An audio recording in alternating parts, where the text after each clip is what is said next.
আসসালামু আলাইকুম সবাইকে। আবারও চলে আসলাম নতুন একটি চ্যাপ্টার নিয়ে। চ্যাপ্টারটা হচ্ছে গিয়ে আজকে ভারত পাকিস্তান নিয়ে। ভারত পাকিস্তান নিয়ে চ্যাপ্টারটা যেটা বলতে চাচ্ছি সেটা হচ্ছে গিয়ে কিছুদিন আগে কাশ্মীরে একটি জঙ্গি হামলা হলো। এই জঙ্গি হামলা নিয়ে ভারত ইন্টারন্যাশনাল ভাবে একটি মামলা দায়ের করে। কিন্তু এই ইন্টারন্যাশনাল মামলা দায়ের ঠিক 2 দিন পরে ভারতে কলকাতার একটি জায়গা বিশেষ জায়গা যেখানে আপনার 26টারও বেশি পাকিস্তানি জার্সি বের করে পেট্রোল দিয়ে আগুন দিয়ে পোড়ানো হয়। এরই প্রেক্ষাপটে ভারতীয় এক নাগরিক একটি প্রশ্ন করে যে ভারতে 26টারও বেশি জার্সি কোথা থেকে আসলো। ভারতে 26টা জার্সি যদি তৈরি থাকে তা অনেক আগে অর্ডার দিতে হবে, নইলে এগুলো কোনো করে বিশেষ ভাবে বানায় নিতে হবে।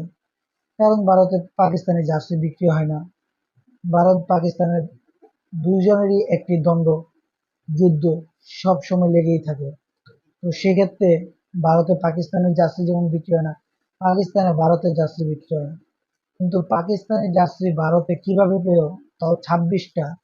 ভারতের একজন প্রধান নায়ক, নায়ক বলতে কি আপনার কংগ্রেস পার্টির যে আপনার নির্বাচিত নেতা, তারা লাইভে এসে ভিডিওটা আপনারা দেখবেন আমার এর সাথে একটু।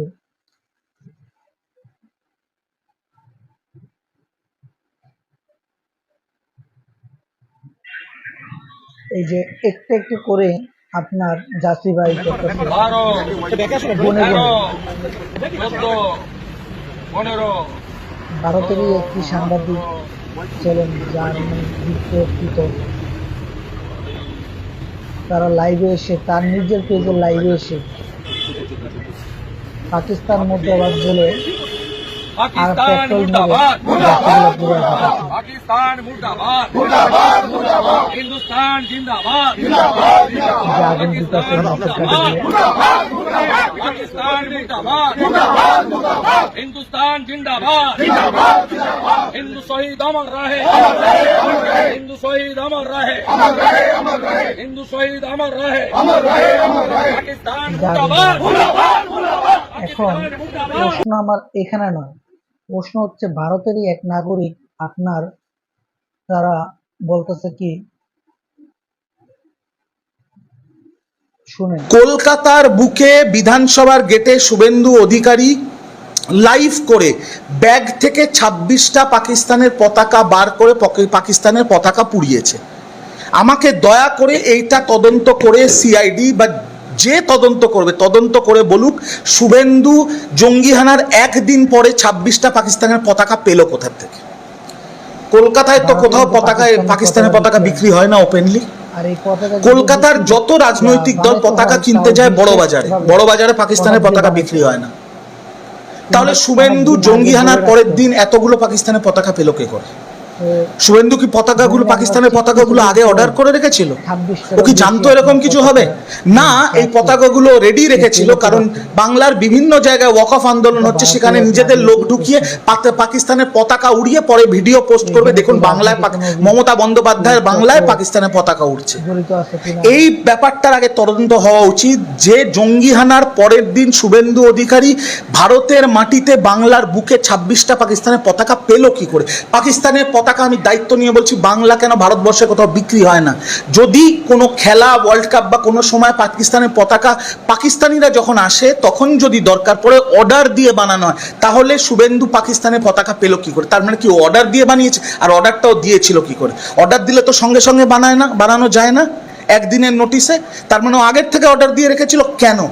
এটা কিন্তু একটা বড় প্রশ্ন আমি করলাম মানুষের কাছে। এটার অবিলম্বে তদন্ত হওয়া উচিত। অন্যদিক থেকে এই যে জঙ্গি হানাকে কেন্দ্র করে নিরাপত্তা ব্যবস্থার কোনো প্রশ্ন না উঠে যেভাবে হিন্দু মুসলিমে ডিভাইডেড হয়ে গেল, এবং দেখা গেল তারপরেই যে কল্যাণীর একটা ইউনিভার্সিটিতে যেখানে লেখা নোটিশ বোর্ডে লেখা দিল যে dogs and Muslim are not allowed. কি নক্কারজনক। আমি জানি হচ্ছে গিয়ে হিন্দু মুসলমান নিয়ে যে ভারতে একটা দ্বন্দ্ব, এই দ্বন্দ্বটা কি রাজনীতি নিয়ে? কাশ্মীরের হামলাটা কি কোনো রাজনীতিবিদ? না আসলে পাকিস্তান করছে, তার সুষ্ঠু তদন্ত না হওয়ার সত্ত্বেই এরকম সাথে সাথে 26টা পোশাক ভারতের মধ্যে তাও আগুন ধরালো, তারা পেলো কোথা থেকে? এত জলদি এত পোশাক পেলো কি করে? তো আপনার ভিডিওটা পুরোপুরি দেখবেন আর সাথে থাকবেন। চ্যানেলটা যদি ভালো লেগে থাকে তাহলে একটি করে সাবস্ক্রাইব করে যাবেন, লাইক করবেন, কমেন্ট করবেন, শেয়ার করবেন, যাতে পরবর্তীতে আরো কিছু ভিডিও নিয়ে আসতে পারি। আসসালামু আলাইকুম।